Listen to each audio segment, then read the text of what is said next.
নির্বাচনে কোনো দল বাধা সৃষ্টি করলে জনগণ তা প্রতিহত করবে বলে মন্তব্য করেছেন বিএনপির স্থায়ী কমিটির সদস্য সালাউদ্দিন আহমেদ।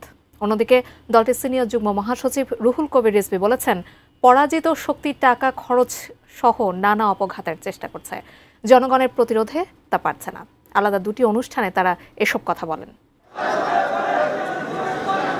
মঙ্গলবার সকালে ওলামা দলের প্রতিষ্ঠাবার্ষিকী উপলক্ষে নেতাকর্মীদের নিয়ে বিএনপির প্রতিষ্ঠাতা শহীদ প্রেসিডেন্ট জিয়া রহমানের মাজারে শ্রদ্ধা জানান বিএনপির স্থায়ী কমিটির সদস্য সালাউদ্দিন আহমেদ।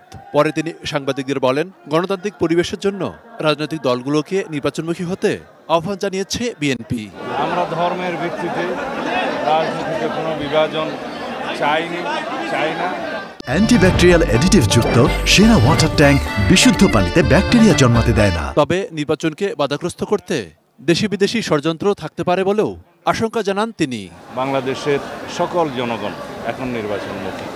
বাংলাদেশে এখন নির্বাচনের আমেজ চলছে, আবহাওয়া চলছে।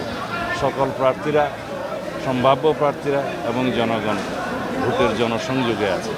এই অবস্থায় কোনো দল যদি বিভ্রান্তি সৃষ্টি করে, নির্বাচনের পথে বাধা সৃষ্টি করে, জনগণ তাদেরকে চিহ্নিত করবে এবং রাজনৈতিকভাবে তাদেরকে প্রত্যাখ্যান করার সম্ভাবনা আছে।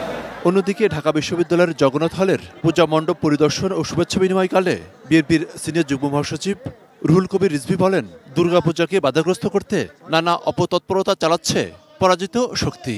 কেউ যদি বাংলাদেশকে নয়া উপনিবেশ বানাতে চায়, দিল্লি এবং দিল্লির যারা দাবিদারি করেছে এদেশের পরাজিত শক্তি, তারা যদি নয়া উপনিবেশ বানাতে চায়, এদেশে হিন্দু মুসলমান সবাই একযোগে সেটি প্রতিহত করবে।